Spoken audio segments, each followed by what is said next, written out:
Avec moi sur le plateau, Denise Bombardier, auteure.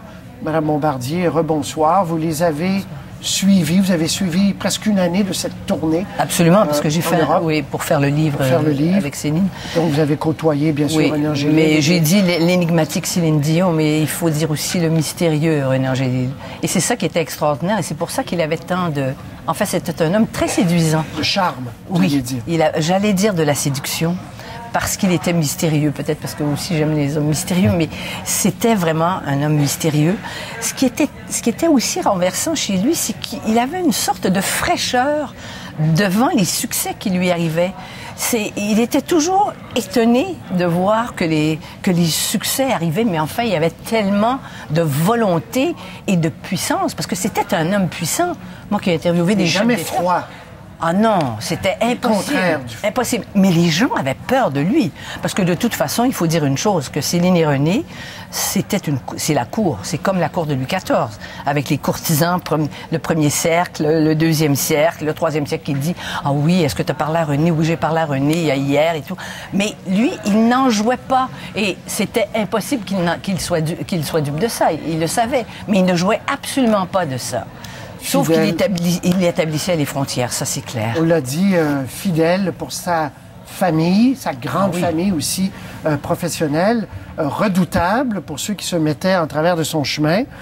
Certains l'ont bien su. Pierre Marchand, il faut quand même souligner que c'est incroyable ce qu'il a accompli. Il a tout misé, on le disait, sur Céline Dion, et le succès est phénoménal. Ça prend un homme de génie pour connaître les rouages du show business. Ça prend une vision. Ça prend un timing, et ça, on ne peut pas le décider dans la vie. Moi, René m'a déjà dit, parce qu'on a échangé beaucoup, j'ai eu la chance de faire 4 ou 5 projets avec lui et Céline.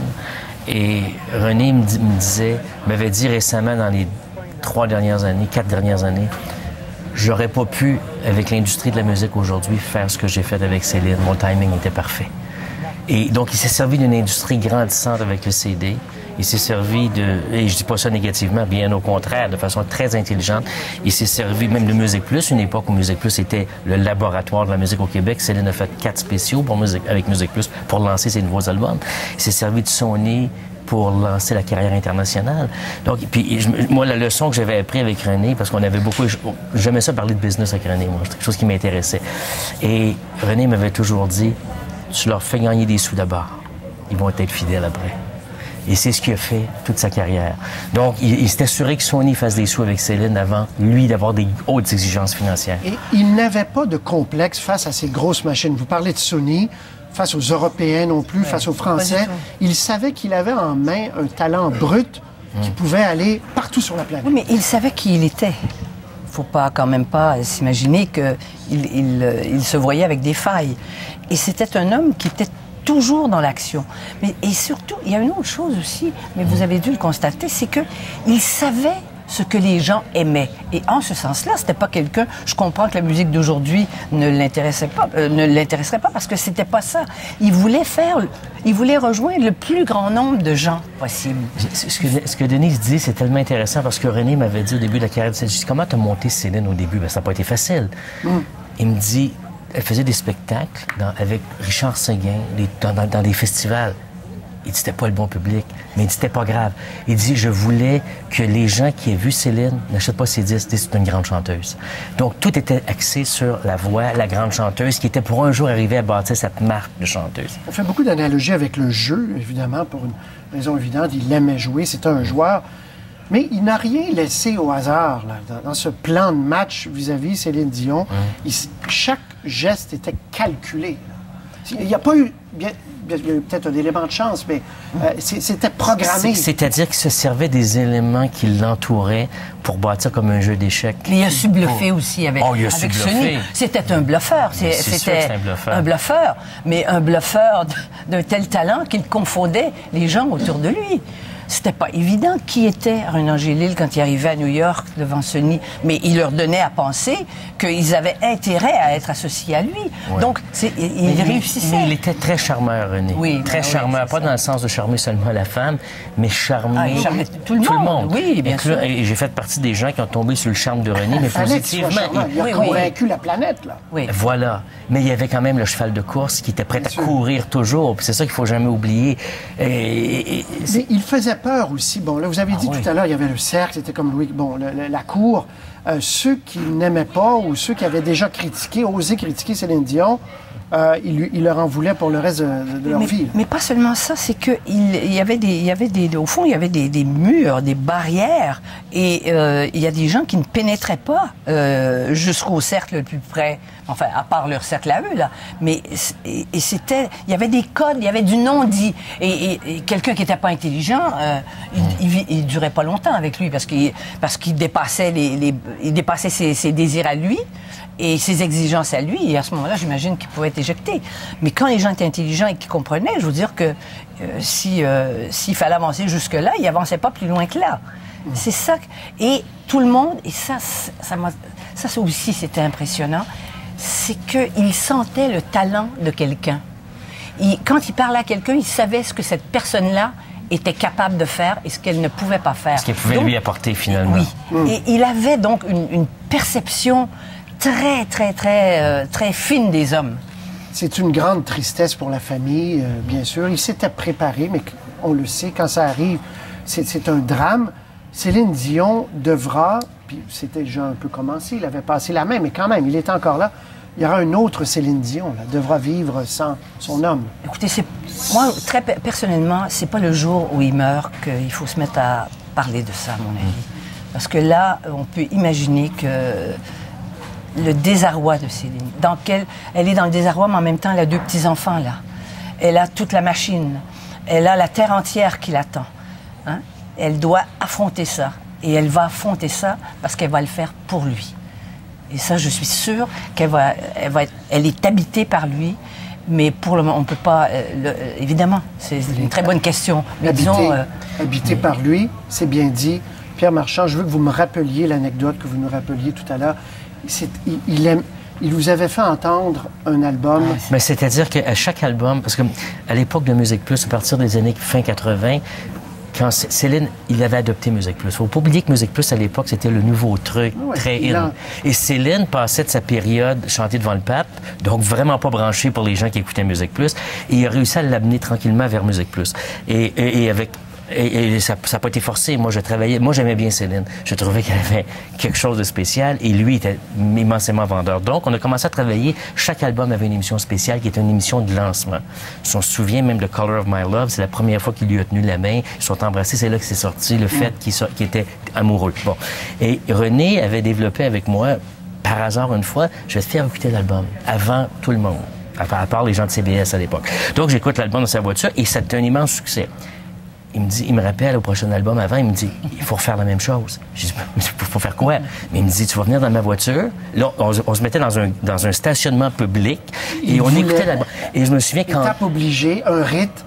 Et il l'a fait pendant des années, jusqu'au jour... parce que même, je me souviens, Céline était en spectacle au Ancien Forum et on a embarqué dans sa voiture, son immense Mercedes. On était dans le garage et Céline était pour monter dans 1 heure. Il voulait prendre le temps que j'écoute l'album dans la voiture, dans le forum. Et on a fait ça jusqu'à temps que physiquement, on peut pas être ensemble. Mais là, il m'a dit, je t'envoie quelqu'un qui te le fait écouter. Il est à Las Vegas. Et puis, je ne pouvais pas dire non. Je ne pouvais pas dire non. Pierre Marchand, c'est vraiment bon d'entendre des anecdotes. Denise Bombardier, merci infiniment. À bientôt. Merci. Merci. Avec moi sur le plateau, Denise Bombardier, auteure. Madame Bombardier, rebonsoir. Vous les avez... Vous avez suivi presque 1 année de cette tournée. Absolument, parce que j'ai fait, pour faire le livre avec Céline. Donc vous avez côtoyé, bien sûr, René Angélil. Mais j'ai dit l'énigmatique Céline Dion, mais il faut dire aussi le mystérieux René Angélil. Et c'est ça qui était extraordinaire, et c'est pour ça qu'il avait tant de... En fait, c'était un homme très séduisant. De charme, oui, j'allais dire de la séduction, parce qu'il était mystérieux, peut-être parce que aussi j'aime les hommes mystérieux, mais c'était vraiment un homme mystérieux. Ce qui était aussi renversant chez lui, c'est qu'il avait une sorte de fraîcheur devant les succès qui lui arrivaient. Il était toujours étonné de voir que les succès arrivaient, mais enfin, il y avait tellement de volonté et de puissance, parce que c'était un homme puissant. Moi qui ai interviewé des gens... Jamais froid. Ah non, c'était impossible. Impossible. Mais les gens avaient peur de lui. Parce que de toute façon, il faut dire une chose, que Céline et René, c'est la cour. C'est comme la cour de Louis XIV. Avec les courtisans, le premier cercle, le deuxième cercle, le troisième cercle qui dit « Ah oui, est-ce que tu as parlé à René? Oui, j'ai parlé à René hier et tout. » Mais lui, il n'en jouait pas. Et c'était impossible qu'il soit dupe de ça. Il le savait. Mais il ne jouait absolument pas de ça.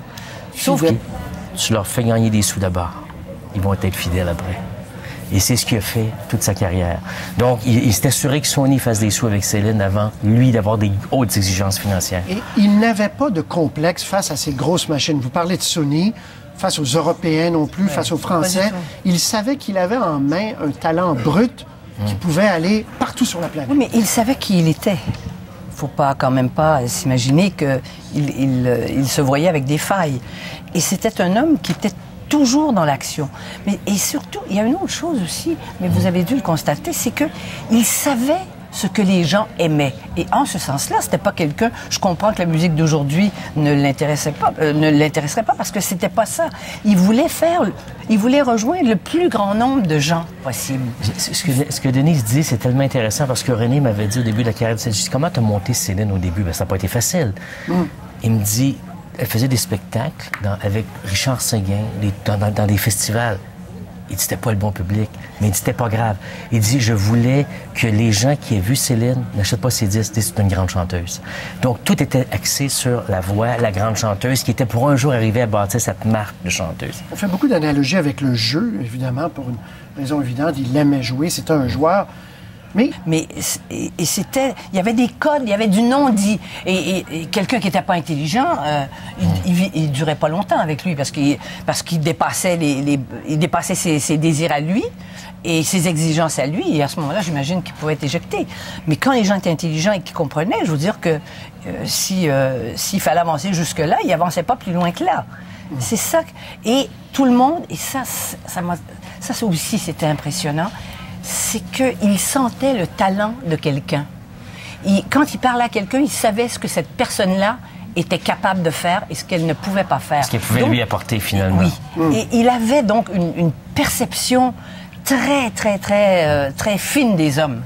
C'est une grande tristesse pour la famille, bien sûr. Il s'était préparé, mais on le sait, quand ça arrive, c'est un drame. Céline Dion devra... Puis c'était déjà un peu commencé, il avait passé la main, mais quand même, il est encore là. Il y aura une autre Céline Dion, là, devra vivre sans son homme. Écoutez, moi, très personnellement, c'est pas le jour où il meurt qu'il faut se mettre à parler de ça, à mon avis.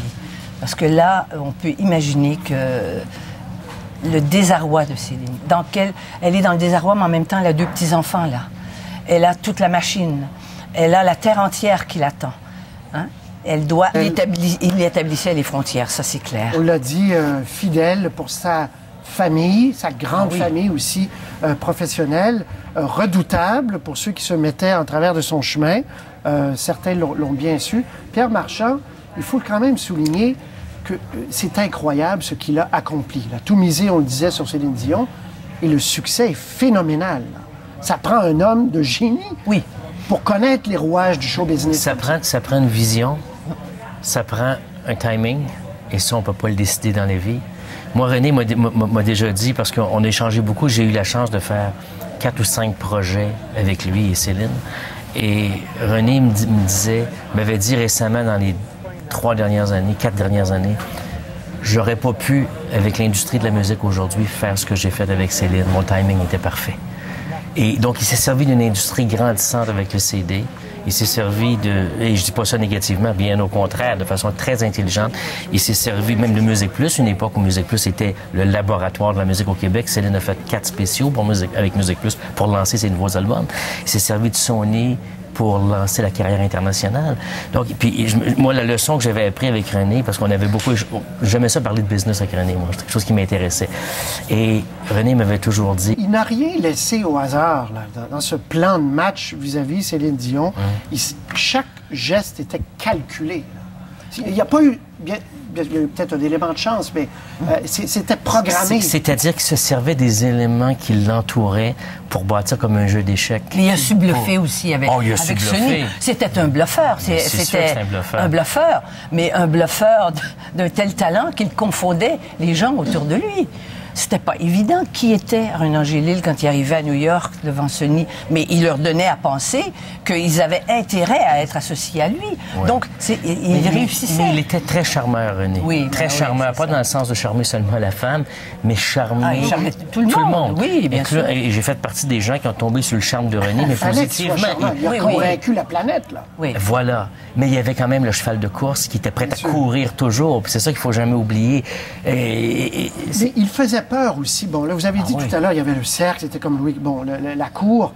Ceux qui n'aimaient pas ou ceux qui avaient déjà osé critiquer Céline Dion, il leur en voulait pour le reste de leur vie. Mais pas seulement ça, c'est que au fond, il y avait des murs, des barrières, et il y a des gens qui ne pénétraient pas jusqu'au cercle le plus près, enfin, à part leur cercle à eux, là.